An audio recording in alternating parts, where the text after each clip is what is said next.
이어서 추도훈 기자와 함께 이야기 나눠보도록 하겠습니다. 기자님 안녕하세요. 네, 안녕하세요. 네, 오늘 저는 첫 번째 시작을 그림 하나 보고 오도록 하겠습니다. 어떤 시리즈인지 아시나요? 사실 저는 안 본 시리즈인데요. 이게 넷플릭스에서 인기 있는 시리즈라고 저도 이야기는 들었습니다. 어떤 건지 좀 알려주시겠습니까? 네, 힌트가 사실 제목이 나와 있는데 에밀리 인 파리스고요. 제가 사실 좋아하는 시리즈 중 하나입니다. 이번에 그런데 시즌4가 연기돼서 너무 아쉬웠는데 최근에 넷플릭스 작품들이 연기되는 현상이 이 에밀리뿐만 아니라 다른 작품에서도 일어나고 있다고 합니다. 그 이유, 이 시간에 쏙쏙 파보도록 하겠습니다. 우선 마켓워치 헤드라인은 이랬습니다. Netflix password sharing crackdown is imminent. 넷플릭스의 비밀번호 공유 단속이 임박했지만 작가들의 파업으로 인해 지연될 수 있다라는 헤드라인입니다. 일단 넷플릭스는 미국에서 비밀번호 공유 단속을 실시할 예고를 했었죠.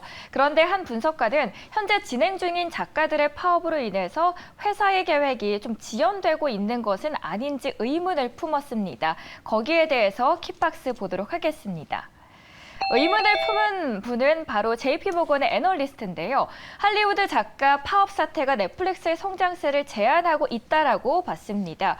콘텐츠 제작 일정을 지연시키고 있다는 게 포인트인데 예를 들어서 제가 앞서 소개해드렸던 에밀리 인 파리스, 이번에 시즌4는 콘텐츠 제작이 지연되면서 충분한 소비자 유인을 가지지 못했습니다. 다시 말해서 이 예정된 작품들이 지연되게 되면 소비자들은 굳이 추가 요금을 내거나 연장하지 않고 가입하는 시기를 연기할 것이라는 말로도 해석이 되겠죠. 다만 넷플릭스는 미국에서 유료 공유가 언제 출시될지, 왜 아직 출시되지 않았는지, 또는 지연이 작가들의 파업 때문인지에 대한 마켓워치의 논평 요청에는 아직 응답하지 않은 상황입니다.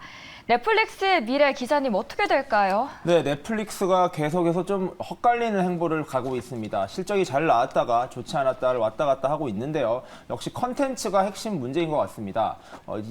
저희가 재작년부터 이야기가 되었던 오징어 게임과 같은 좋은 컨텐츠가 나왔을 때는 이제 넷플릭스가 자신감 있게 컨텐츠를 중심으로 사업을 확장해 나갔었는데요. 이러한 히트작 또는 좋은 작품들이 나오지 못하면 곧바로 사용자들이 빠져나가면서 여러 가지 문제들을 발생시키고 있습니다. 자, 여러 가지 정책 중에 핵심 정책, 바로 현재는 묵인하고 있는 유료 공유 시스템을 끊는 것입니다.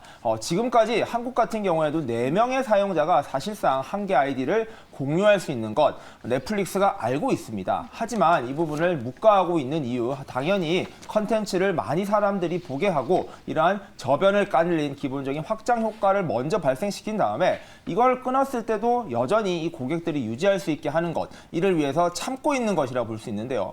이처럼 많은 사람들이 입소문을 타고 봐야 되는 것, 이걸 핵심은 바로 핵심 컨텐츠, 재미있는 컨텐츠들이 많이 있어야 됩니다.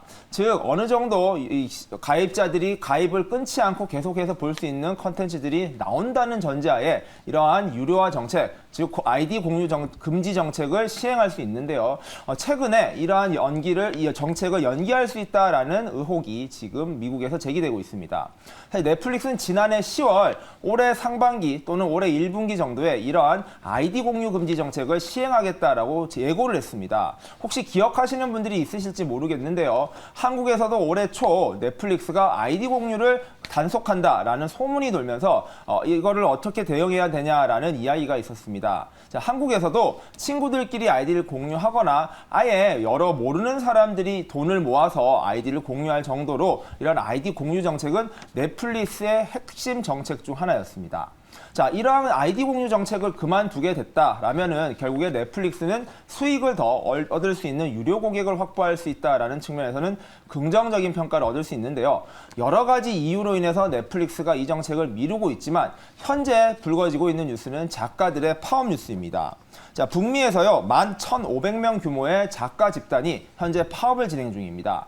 그렇다 보니까 인기 컨텐츠들이 준비되지 못하고 있는 상황이 이어지고 있는데요. 아까 말씀해주신 에밀리 인 파리스도 있고 또 대표작이 있죠. 기묘한 이야기입니다. 기묘한 이야기도 지금 오징어 게임과 함께 넷플릭스를 지금의 위치까지 성장시킨 대표 컨텐츠라고 할 수 있는데요.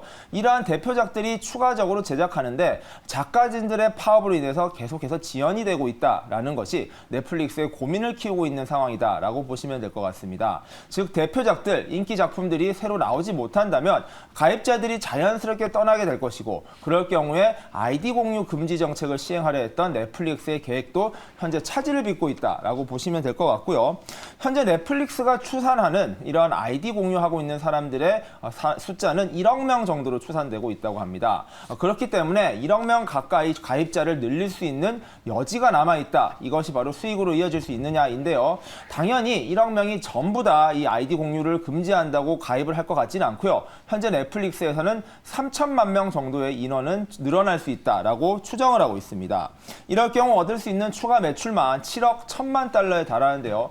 그만큼 넷플릭스 입장에서는 현재 먹을 수 있는 파이가 남아있다라는 측면에서 고민을 계속 할 수 있을 것으로 보입니다.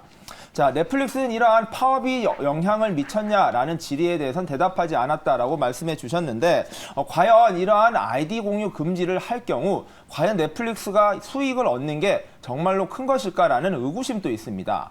물론 일회성으로 이런 가입자들이 늘어날 수는 있겠지만 결국에는 이들이 잠시 가입을 했다가 떠나거나 그리고 이런 아이디 공유로 인해서 넣는 혜택보다 더 나쁜 혜택이 나올 수도 있다라는 우려도 나오고 있는 만큼 넷플릭스는 계속해서 이러한 고민 이어갈 것이고 어느 시점에는 분명히 이러한 유료 금지 정책을 할 것이다. 아이디 공유 금지 정책을 할 것인 만큼 그 시기가 언제가 될지는 계속해서 좀 지켜볼 필요가 있는 것 같습니다. 네, 작가의 파업 사태가 앞으로 넷플릭스에게 어떤 영향을 미칠지 꾸준히 저희가 체크해드리도록 하겠습니다. 첫 번째 이슈 알아봤고요. 두 번째 이슈 함께 화면으로 보도록 하겠습니다. 어제 이 시간에 저희가 타겟과 그리고 월마트의 실적을 다뤄드렸었는데요. 간밤에 타겟의 실적이 발표가 되었습니다. 어떻게 결과가 나왔을지 타겟을 집중적으로 분석해드립니다. 화면에서는 월스트리트 저널의 제목인데요. Target earnings squeezed as shoppers stick to basic. 그러니까 제목에서 거의 모든 내용을 압축하고 있습니다. 고객들이 기본적인 생활품을 사는데 집중했다라는 내용입니다. kit박스 자세히 보도록 하죠. 타겟은 일상 필수품 등을 할인된 가격에 제공하고 있는 글로벌 소매 기업입니다. 이번에 타겟이 월가 컨센서스를 넘는 실적을 보고했다라는 내용이 나왔습니다. 식료품, 일상 필수품, 유행 품목으로 소비자들을 유인한 겁니다. 다만 여기에 대해서 투자은행 웰스파고에서는 실적 발표 이후에 보고서를 낸 걸 봤더니 타겟 실적은 우수했지만 소비시장이 위축되고 특히 경기 소비재가 감소하고 있는 건 타깃에게 악재로 작용할 것이다라고 지적까지 내놨는데요. 지금 현재 타깃의 실적 자세히 짚어주시고요. 월가에서는 어떻게 바라보고 있을까요? 네, 이때까지 빅테크 기업들이 주로 미국 증시를 주도해 왔다면 요즘의 이슈는 바로 이 소비재 기업들 그리고 유통기업들의 실적이 어떻게 나오느냐가 굉장히 중요해지고 있습니다. 왜냐하면 지금 실물 경제에 대한 위기, 그런 체감할 수 있는 것들은 빅테크 기업보다는 실제 소비를 하고 있는 기업들의 실적을 통해서 살펴볼 수 있기 때문입니다. 자, 이번 주 특히 주목받은 기업들의 실적이 계속해서 나왔었는데 먼저 홈디포 실적이 나왔었죠. 홈디포 실적이 좋지 않게 나오면서 이러한 소비자들의 지갑이 닫히는 소리가 굉장히 빠르게 들리고 있다라는 우려가 커져왔습니다. 자, 그런 가운데 유통공룡 두 곳의 실적이 이번 주에 발표되고 있습니다. 먼저 오늘 이야기 드릴 타겟입니다. 자, 타겟 같은 경우에는 저도 제가 미국에서 살고 있던 집 바로 앞에 타겟이 있었습니다. 그래서 저도 자주 이용을 했었는데 사실 이제 중산층이 쓰고 있는 전형적인 마켓이다. 일종의 이마트와 비슷한 느낌을 가지고 있는 마트라고 생각하시면 됩니다. 물론 이제 내일 실적 발표가 예고되어 있는 월마트 같은 경우에도 유사한 모양새를 가지고 있지만 이 전국구 체인을 운영되고 있으면서 굉장히 큰 시장 마켓을 가지고 있다는 차이는 있죠. 자, 먼저 이러한 타겟의 실적이 주목받은 이유, 바로 홈디포에서 시작됐던 임의 소비재에 대한 소비 축소가 이러한 필수 소비재로도 이어질 수 있느냐라는 이슈였기 때문입니다. 자, 타깃 실적이 나왔습니다. 굉장히 잘 나온 건 아니지만 시장의 전망보다는 잘 나오면서 우려를 좀 불식시켰다라고 정리를 할 수 있을 것 같은데요. 먼저 1분기 매출은 253억 2천만 달러를 기록했습니다. 시장 전망이 252억 달러를 예상했는데 이보다 1억 달러 정도 높게 나온 어닝 서프라이즈를 기록했고요. 전년 동기 대비는 0.6% 정도 성장을 했습니다. 즉 작년과 비슷한 그리고 시장 전망보다는 다소 상회하는 좋은 결과가 나왔다라고 분석을 할 수 있을 것 같고요. 자, EPS입니다. 주당 순이익 같은 경우에도 시장 전망이 1.76달러를 기록했는데 실제 결과는 2.05달러를 기록하면서 시장 전망을 상회하는 좋은 순이익을 남겼다라고 보시면 될 것 같습니다. 물론 전년 동기보다는 5.8% 하락하는 바람에 어찌면 조금 나빠진 것도 틀리진 않았지만 그래도 전반적으로 시장 전망보다는 잘 나오면서 선방했다라는 평가가 나오고 있습니다. 자, 브라이언 코넬 CEO는 작년 약화 추세를 바탕으로 재고 축소 등 여러 가지 노력을 하고 있는데 지금 경제적 역풍과 싸우고 있다라고 어려운 상황을 말씀을 하셨고요. 올해 수익성이 5억 달러 가량은 줄어들 수 있다라는 우려는 표했습니다. 다만 올해 1년간의 실적 크게 변동은 없다라며 계획을 줄이진 않았습니다. 어제 같은 경우에 홈디포가 연간 실적을 줄이면서 2009년 이후로 첫 연간 매출이 감소하는 실적이 나올 수 있다라는 발표를 하면서 시장에 충격파를 줬었는데요. 타깃은 이와 달리 시장의 전망을 유지하겠다라고 발표를 하면서 어쩌면 이러한 실제 필수 소비재에서는 큰 영향을 없을 수도 있다라는 시장의 우려를 불식시키는 결과를 나왔습니다. 자, 연간의 매출은요, 전년 동기 대비 마이너스 5%에서 5% 거의 실질적으로 유지되는 결과가 나올 것이다라고 연간 전망을 내놓았고요. 연간 EPS 같은 경우에도 7.75부터 8.75달러까지 나오겠다라며 지침을 그대로 유지를 했다라고 보시면 될 것 같습니다. 자, 일단은 홈디포와 같은 경우에는 꼭 사야 되는 물건은 아닙니다. 집을 수리해야 되는 것들이 당장 급한 일은 아니기 때문이죠. 자, 이렇게 실질적으로 생활을 하고 살아가는데 반드시 필요하지 않은 것들을 임의 소비재라고 합니다. 이러한 홈디포는 대표적인 임의 소비재 지출이라고 보시면 되는데 이러한 요번에 타깃 같은 경우에는 생필품들이 많이 포함되어 있다라고 보시면 되는데요. 타깃 같은 경우에도 실질적으로 임의 소비재들은 많이 팔리지 않았지만 식료품과 같은 먹거리 등 이러한 필수 소비재라고 불리는 소비는 많이 이루어지면서 실적이 선방이 이루어졌다라고 발표를 했습니다. 자, 타깃이 우려가 됐던 게 이러한 식료품 등의 비율이 낮았기 때문인데요. 월마트 같은 경우에는 식료품이나 필수 소비재에 대한 비율이 훨씬 더 높습니다. 그래서 시장에서는 월마트의 전망은 긍정적으로 보고 있었고 타깃은 실적이 나쁠 것이다 라고 이야기를 했었는데 결과적으로는 타깃의 실적이 좋게 나오면서 월마트의 실적 역시 당연하게도 좋게 나오겠다. 즉 필수 소비재의 시장은 아직까지는 안정적으로 버텨줄 수 있구나라는 긍정적인 신호를 줬다라고 보시면 될 것 같습니다.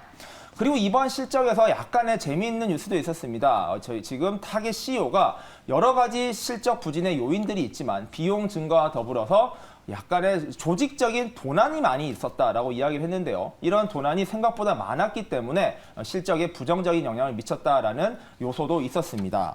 자, 모쪼록 이제 남은 것은 월마트의 실적일 것 같습니다. 유통 공룡이자 미국에서 가장 많은 고용을 창출하고 있는 월마트의 실적이 어떻게 나오느냐에 따라서 이제 소비재 시장의 실적, 소비재 기업들의 실적들이 사실상 바로미터로 잡힐 것이다라고 보시면 될 것 같고요.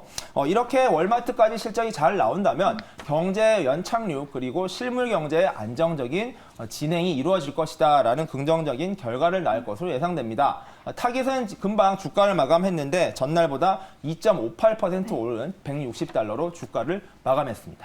네, 타겟은 올랐지만 반면 월마트를 체크해 보니까 하락 마감했거든요. 다만 폐장 후에 다시 상승하고 있다는 점도 참고하시면서 이번 주 발표될 월마트까지 저희가 쏙쏙 함께 짚어드리도록 하겠습니다. 오늘도 저희 세 가지 이슈 함께 다뤄드렸습니다. 지금까지 시청해주신 여러분 고맙습니다.